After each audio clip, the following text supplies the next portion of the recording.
사도행전 강의 오늘 79번째입니다. 바울은 그 가이사라의 로마 그 총독부에 계속 구금되어 있다가 드디어 이제 가이사라를 떠나 이탈리아로 로마로 갑니다. 2절에 보니까 아드람 문네노호를 타고, 근데 이 아드람 문네노 이것은 이제 배 이름 같은데 그 가이사라 지역에 있는 항구의 이름입니다. 그러니까 거기를 기점으로 해서 소아시아의 여러 연안을 운행하는 그런 완행버스 이런 거 있지 않습니까? 그 완행 선박이라고 보면 됩니다. 짐도 싣고 또 사람도 태우고 이제 그런 배입니다. 3절에 보니까 시돈에 들렀다가 이제 5절에 무라라는 곳에 이르게 됩니다. 그런데 읽어본 것처럼 거기까지 가는 여정이 이 바람 때문에, 파도 때문에 여정이 수월한 것은 아니었습니다. 그리고 이제 그 무라에서는 로마로 가는, 이탈리아로 가는 알렉산드리아라는 배를 타고 갑니다. 배를 갈아타는 거죠. 이 알렉산드리아도 이제 도시 이름인데요. 그러니까 그 시가 소유하는 배라는 뜻입니다. 그런데 이건 그냥 알렉산드리아호 배의 선박의 이름으로 이해해도 될 것 같습니다. 그리고 이제 그 배는 어렵게 겨우겨우 항해해서 본문 8절에 보니까 그 크레타 섬의 남쪽 지역에 있는 미항이라는 아름다운 항구라는 곳에 입항하게 됩니다. 이것이 가이사라를 떠나서 크레타 섬의 미항까지의 오늘 본문에서의 바울의 이동 경로입니다. 또 이것이 오늘 본문의 내용이기도 합니다. 우리 지도를 보면서 한번 좀 보기로 원하는데요. 이 바울이 제일 아래에 있는 가이사라에서 시돈을 거치고요. 그리고 쭉 항해해서 무라라는 곳에서 이제 알렉산드리아향 배를 갈아탑니다. 그리고 이제 쭉 가다가 오늘 어디까지 오냐면 크레타라는 이 섬의 미항이라는 곳에 이제 입항을 하게 됩니다. 오늘 바울은 가이사라에서 이제 여기까지 오늘 본문의 여정은 그렇다라는 것입니다. 참고가 된 줄로 믿습니다. 오늘 본문은 이제 바울의 이동 경로죠. 본문을 묵상하면서 또 주신 은혜, 또 메시지를 함께 좀 나누고자 하는데요.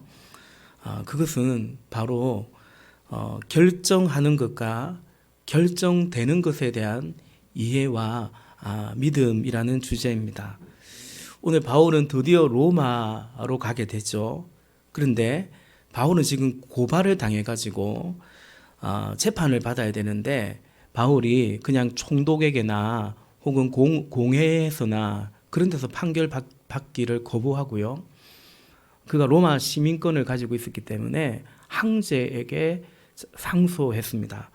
그렇기 때문에 바울은 재판을 받으러 호송되어 가는 죄인의 피의자의 신분으로 재판을 받으러 호송되어 가는 형식으로 이렇게 또 덕분에 로마 군대에 의해서 이 로마까지 가게 되죠. 1절을 제가 다시 한번 읽어보겠습니다.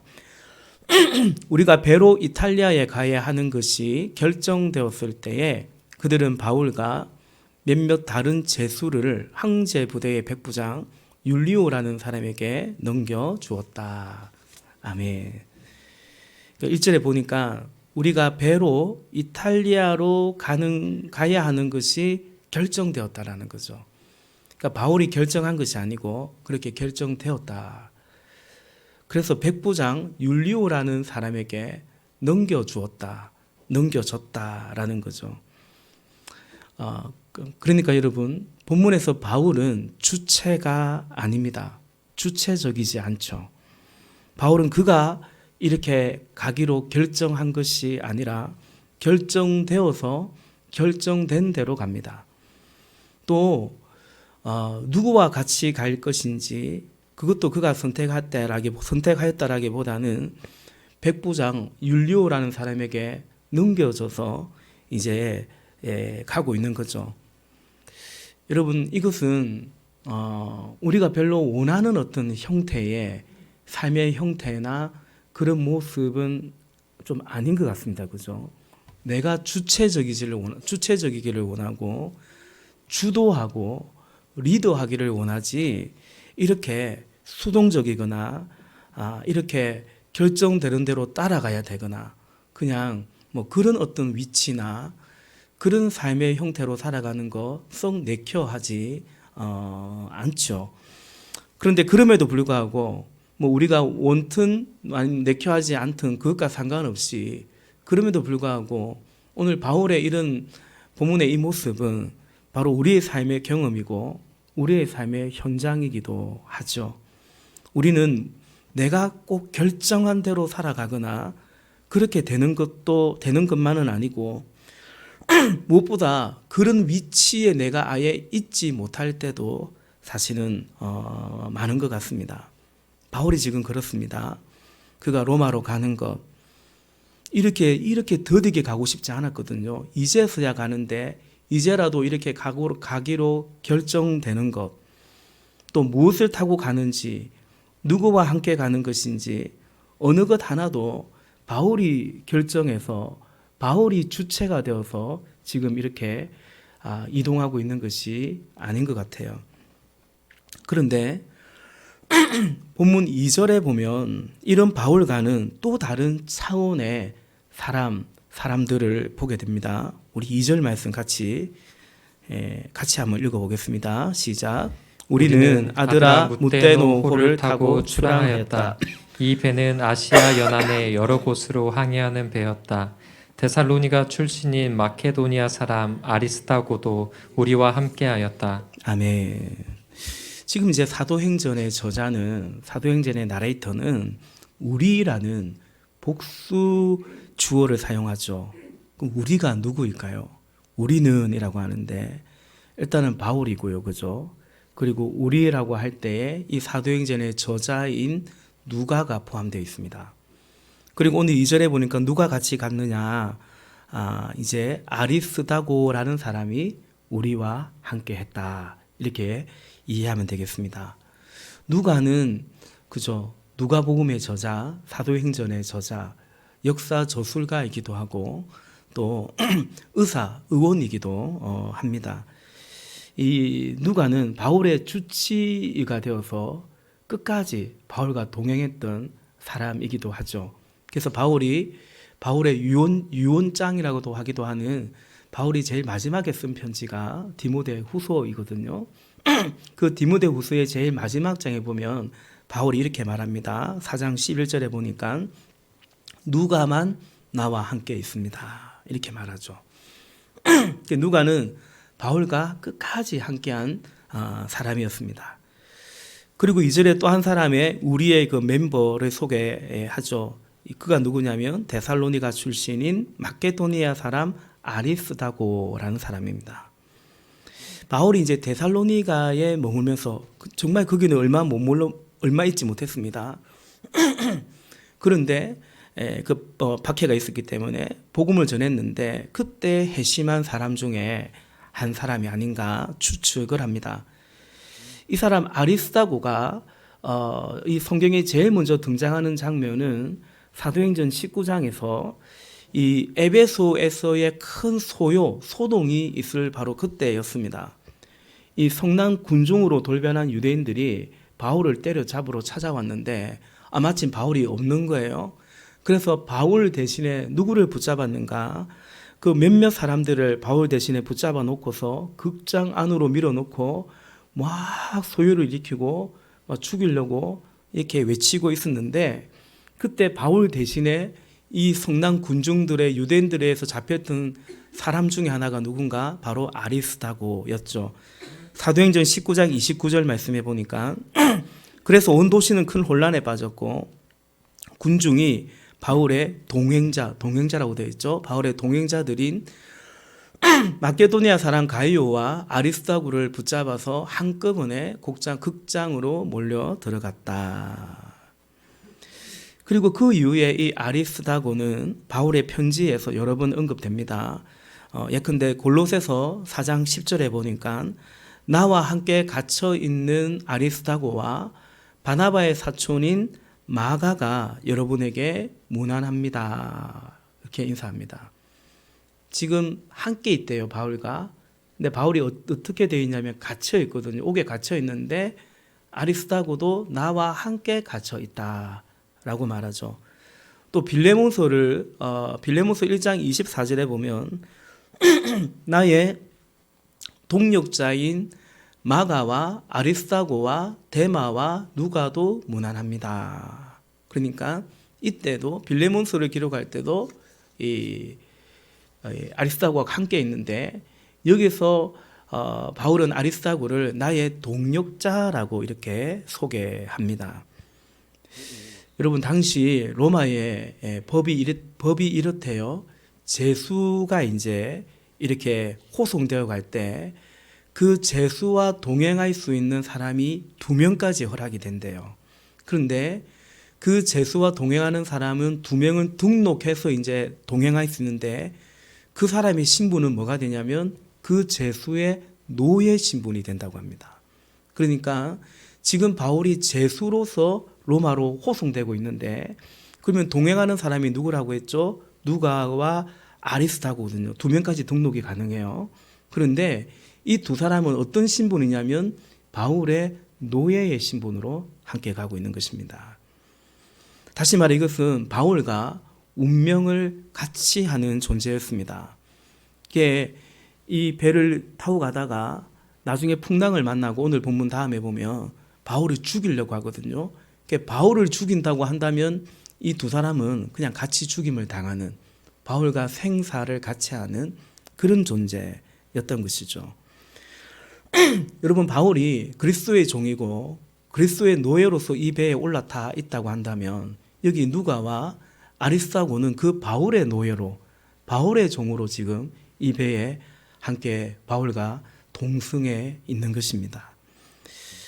여러분 1절에 바울이 지금 그가 주체가 아니라고 했죠. 그가 결정한 것이 아니라 결정되는 대로 움직이고 있습니다. 그리고 여기 누가와 아리스다고는 그 바울이 어떻게 결정되는지 그 바울이 결정되는 대로 그대로 이 사람도 결정되는 거예요. 마치 바울 딸려갈 때 두 사람 딸려가는 우리 어디 마트에 사면 테이프 붙여놓은 거 있죠, 그죠? 그거 사면 좀 우유 유통기한 조금 임박하면 거기다가 유산균 이런 거 테이프 발라 놓습니다, 그죠? 그러니까 1+2입니다 지금. 그러니까 바울에 붙여 있는 +2로 지금 이들이 같이 가고 있는 거 딸려가고 있는 것입니다. 이 아리스다고에 대해서 주석을 보니까 신학자들이 아리스다고를 하나의 세 가지로 이제 설명하고 있어요. 첫째는 그는 동행자였다. 아까 봤죠? 바울의 동행자였다라는 거죠. 동행하다가 바울 잡으러 왔다가 대신 잡히기도 하고 죽을 뻔하고 그랬습니다. 에베소에서부터. 두 번째는 이 사람은요 바울의 동역자입니다. 빌레몬서 1장 24절에 나의 동역자인 아리스다고라고 바울이 인정하잖아요. 세 번째 이 아리스다고는 어떤 사람이라고 설명하냐면 동고자라고 합니다. 동고자. 여기서 이제 고자가 뭐냐면 고난받는, 고생하는, 고초를 겪는, 함께 고난을 받는 사람이었다. 동행도 하고 동역도 하고 그뿐만 아니라 동고자였다. 골로새서 4장 10절에 나와 함께 갇혀 있는 아리스다고라고 말하지 않습니까? 여러분 동고동락이라는 말이 있죠. 바울, 누가와 아리스다고는 지금 그런 사람들입니다. 저기 한자가 동고동락입니다. 즐거움만 함께하는 게 아니고 고난도, 슬픔도, 어려움도 함께 했다라는 거죠. 여러분 동고동락 그런 면에서 볼 때 여러분 이들은 어떤 사람들인가? 행복한 사람들입니다. 괜찮은 사람들이고요. 성공한 사람들이라고 볼 수 있습니다. 여러분은 동고동락의 사람인지, 저는 오늘 이 아리스토하고를 보면서 나는 이런 동고동락의 사람인가 한번 생각해 봅니다. 그런 사람이면 참 괜찮은 사람이 아닐까, 복받은 사람이 아닐까 싶습니다. 내가 그런 사람이어도 그렇고요. 내 옆에 그런 사람이 있다면 그는 또 참 복된 인생이요, 성공한 인생이라고도 볼 수 있습니다. 여러분, 의외로 동고동락하지 않습니다. 가족들도요, 친지들도요, 어찌 보면 동고동락하지 않습니다. 김병에 효자 없다고요, 동고동락하지 않습니다. 그냥 어디 보내려고 생각합니다. 부부도 그럴 수 있습니다. 자식들도 그럴 수 있고, 세상이 그렇습니다, 여러분. 요즘 이 시대에 교우들도 그럴 수 있고요, 목회자도 그럴 수도 있습니다. 동고동락하기가 쉽지 않습니다. 예수님의 제자들이 십자가 앞에서 예수님 버리고, 그러니까 동락은 해도 동고는 하지 않으려고 도망쳤지 않습니까? 말씀을 준비하면서 이 동고동락, 저 말을 말씀드린 것처럼 생각해 봅니다. 여러분, 동고동락하는 부부가 되기를 바랍니다. 병 들었다고 버리면 안 됩니다. 네. 그리고 그런 가정을 이루시기를 바라는 거죠. 자기의 만족과 자기의 이해타산을 생각하는 그런 어떤 만남과 결혼이 아니라 그야말로 동고동락하는 그런 사람이 되고, 그런 신자가 되고, 또 그런 우리 교회가 되기를 바랍니다. 한 사람의 성숙이란 이런 것입니다. 동고동락할 수 있는가? 그게 성숙이요, 그게 인생의 열매라 할 수 있을 것입니다. 제가 바울이 입에 올라타 있는데, 바울은 그리스도의 종, 그리스도의 노예로 입에 올라타 있다면, 지금 누가와 아리스타고는 어쨌든 법적으로는 그 바울의 노예로 등록되어서 그 바울의 노예로서 지금 함께 가고 있는 거라고 했죠. 여러분, 그렇기 때문에 어떤 면에서 보면 정말 그리스도의 노예는, 진실로 그리스도의 노예는 여기 누가와 아리스다고라고도 할 수 있습니다. 왜냐하면 사실은 더 어렵기 때문입니다. 그래도 바울은 여기서 주도자가 되고 있지 않습니까? 그런데 누가와 아리스다고는 그 바울의 노예로서, 바울이 그리스도의 노예라는 것을 인정하고 믿기 때문에 그를 따른 노예로서 지금 올라타 있거든요. 이건 여러분, 우리가 그리스도의 노예가 된다는 것은 우리의 자아가 십자가에 못 박혀야 가능한데, 그렇다면 여러분, 그 바울의 노예로서 지금 이 배에 올라타 있는 누가와 아리스다고는 그 자아가 2번 박혀야 되지 않을까요? 그 자아가 2번 죽어야 가능하지 않겠습니까? 완전히 그 자아가 죽어야만 그리스도의 노예인 그 바울의 노예로서 함께할 수 있지 않겠는가 생각해 봅니다. 여러분, 주님께 순종하는 거 우리 쉽게 생각하면 어렵지 않다 생각해요. 주님이니까요. 그런데 남편에게 순종하라, 부모에게 순종하라, 교회 리더에게 순종하라, 목자에게 순종하라. 내가 왜 그래야 되냐고. 사실은 그건 또 별개의 문제일 수 있기 때문인 거죠. 주님께 순종하는 것은 결국 주의 말씀을 따라서, 그죠? 우리 얼마 전에 생명의상 그 PPT도 같이 우리가 봤지만, 수요예배 때 봤나요? 그죠? 모든 인간관계가 순종의 관계에 되어 있어요. 왜? 우리가 예수님을 본받아 가야 되는데 예수님이 순종의 주님이셨고 순종의 사람이었기 때문에 라는 거죠. 다시 앞의 주제로 돌아가 보면요, 오늘 제가 결정하는 것과 결정되는 것에 대한 이해, 그리고 믿음에 대해서 좀 생각해 보자라고 말씀드렸는데요. 바울은 그리고 본문의 이 우리는 결정을 따라가고 있는데 결정되는 대로 따라가고 있는데 사실은 꼭 그건 아니라는 거죠. 꼭 결정되는 대로 이들이 움직이고 딸려가고 꼭 그것만은 아니다라는 거죠. 지금 이들이 이제야 로마로 가고 이런 배를 타고 가고 이런 또 호송되어 가고 이건 지금 바울이 결정하고 더군다나 뭐 누가 아레도가 결정할 수는 없지만 그러나 큰 그림 속에서의 결정과 선택은 이미 바울이 했다라는 거죠. 바울이 했다라는 것입니다. 그게 뭡니까?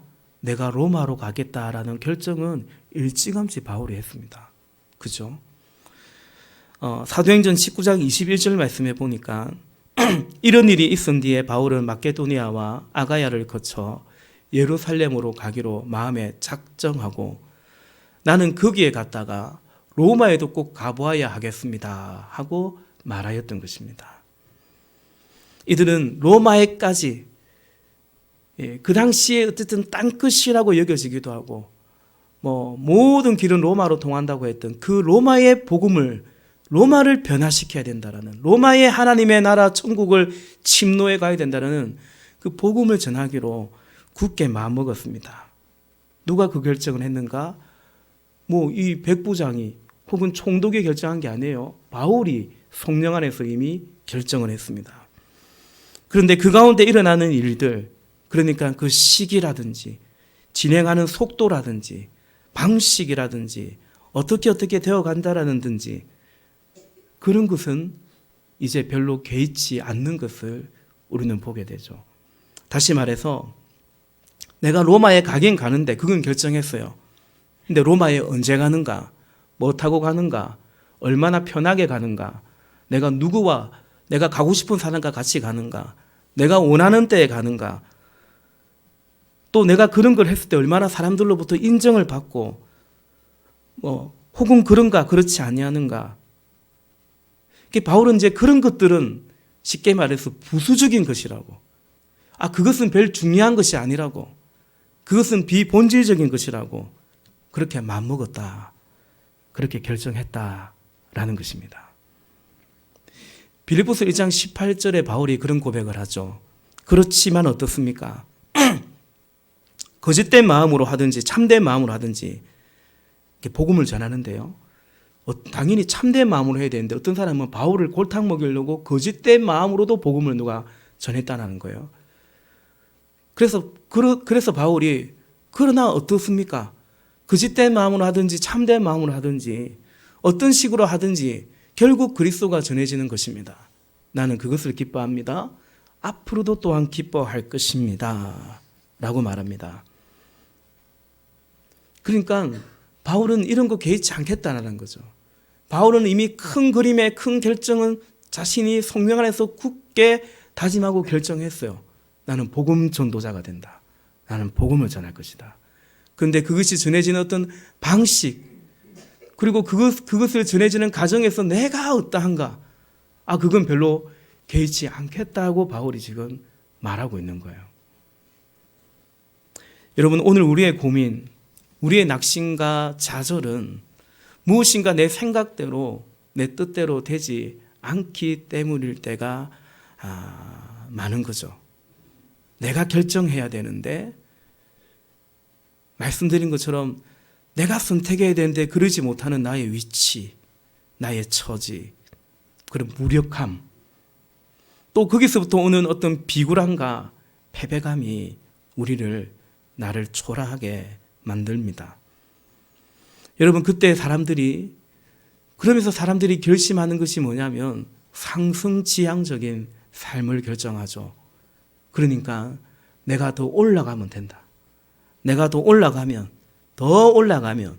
더 가지면 그래서 그러한 위치와 힘이 바뀌어지면 오늘 본문의 바울처럼 이렇게 그냥 결정되는 대로 당하거나 결정되는 대로 가야 하는 것이 아니라 내가 결정하고 내가 리더하고 내가 조종할 수 있는 그런 사람이 되지 않겠나. 자꾸 올라가려고 하는 거죠. 그래서 여러분, 그게 사실은 인생의 실패입니다. 그런 삶을 살다 보면 끝내 오르지도 쉽지 않을 뿐더러 올라간다고 해서 꼭 그런 것만도 아니기 때문입니다. 혹시라도 그런 생각 속에 여러분 우리가 놓여져 있다면, 빠져 있다면 거기서 헤어놓을 수 있기를 바랍니다. 우리에게 그래서 필요한 것은 뭐냐? 앞서 말씀드린 것처럼 큰 그림에 대한, 하나님 안에서의 내 인생에 대한 큰 그림에 대한 이해와 그리고 믿음입니다. 그러니까 주님이 내 삶의 주인이라는 것, 나의 삶은 그분 안에 있다라는 것, 그리고 나 또한 내 삶을 그 주님께 의탁한다는 것, 일단은 그것이 우리의 큰 그림이고 우리의 신앙의 고백이어야 됩니다. 그리고 더 나아가서는 이제 사명의 삶을 사는 거죠.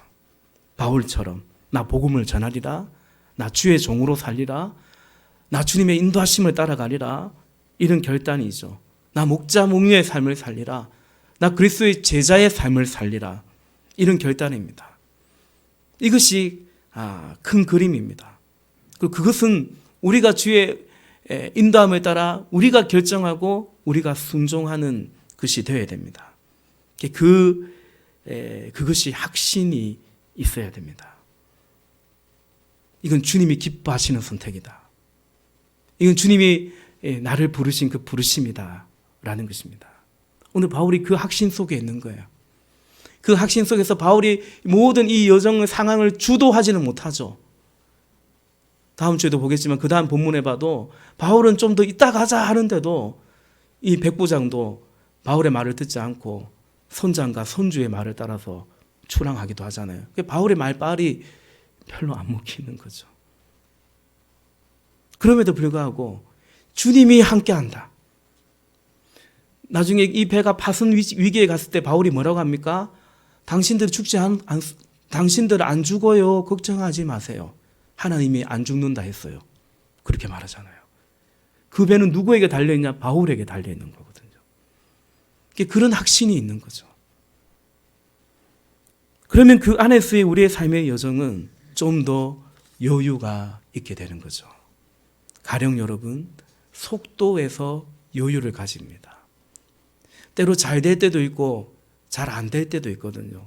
오늘 배가 겨우겨우 항해하거든요. 꼭 배의 속도만 아니라 우리 인생이 참 겨우겨우 갈 때 있는데, 내가 목자를 섬기는데 우리 목장이 막 겨우겨우 목장 되는 것 같을 때도 있는 거거든요. 그런 속도에서 너무 초조해하지 않는 거죠. 그리고 강도에서도 우리의 어떤 삶의 강도가 있지 않습니까? 수고와 고난의 강도가 있죠. 마음의 어떤 힘듦이 있죠. 반대로 이제 안위와 편리와 만족에 때로는 그럴 때도 있는 것입니다. 근데 거기에 너무 우리가 일비하지 않는 거죠.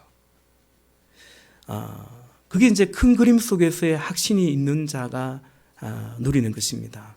그런데 반대로 그 큰 그림에 대한 선택과 확신이 없으면 자꾸만 그 가운데 그 속에서의 부수적인 것에 자꾸 넘어집니다. 자꾸 걸려요. 속도에 걸리고 강도에 걸리고 비교하면서 넘어지고 평가에 걸리고 하여튼 무엇인가 자꾸 민감하고 흔들리게 되는 거죠. 그런 점에서 여러분, 오늘 우리의 삶, 또 우리의 부르심 안에서의 우리의 섬김을 돌아볼 수 있기를 원합니다.